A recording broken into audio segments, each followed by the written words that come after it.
Founded in 1971 by Klaus Schwab, the World Economic Forum is steeped in authoritarianism and Marxist ideology. It's an ideology which is creeping into governments across the world. To quote Schwab himself when speaking about the Canadian Parliament, "We penetrate the cabinets. I know that half this cabinet, even more than half, are actually young global leaders of the World Economic Forum. It's true in Argentina, it's true in France, now with the president who is a young global leader," end quote. The World Economic Forum promotes globalist issues such as climate change, so-called systemic racism and sexism, and creating an online digital identity. However, closer inspection reveals the World Economic Forum is an anti-capitalist, anti-free market organisation that seeks to subvert Western values and political processes. And they are very organised and very well funded.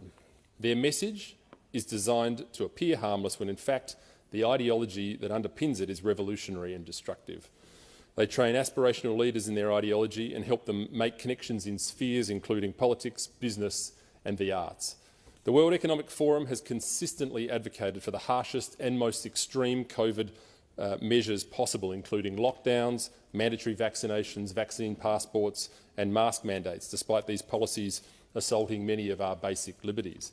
At the centre of the World Economic Forum's ideology is stakeholder capitalism. Essentially, this is a theory that traditional free market capitalism ignores the dangers posed by climate change, and so the government must enforce restrictive policies to save the environment, even if that means less wealth. Why then are the forum's criticisms of capitalism always directed at Western nations rather than the great polluters such as China and India?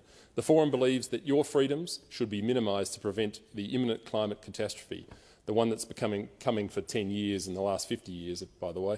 The central theme of the World Economic Forum's material is what they call the Great Reset, which is Klaus Schwab's term for the opportunity the pandemic has presented to reimagine and reinvent the economic policies of the West.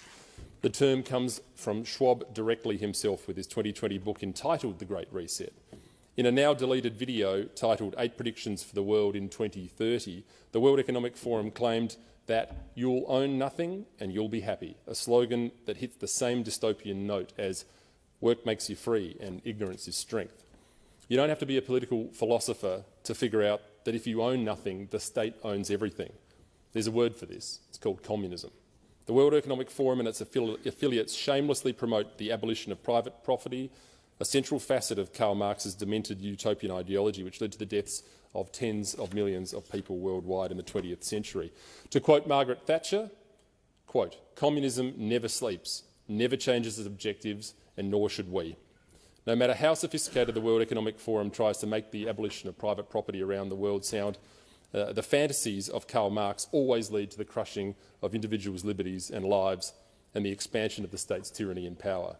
It is imperative that we pay close attention to the World Economic Forum and do all that we can to preserve liberty and reduce government intrusion in our lives. And if we fail to do so, the anti-democratic forces in the West will continue to march on, and we may wake up to an Australia that we no longer recognise. Australians deserve to know the extent to which the World Economic Forum's influence and infiltration of our country and how far it has gone, and we're going to find out.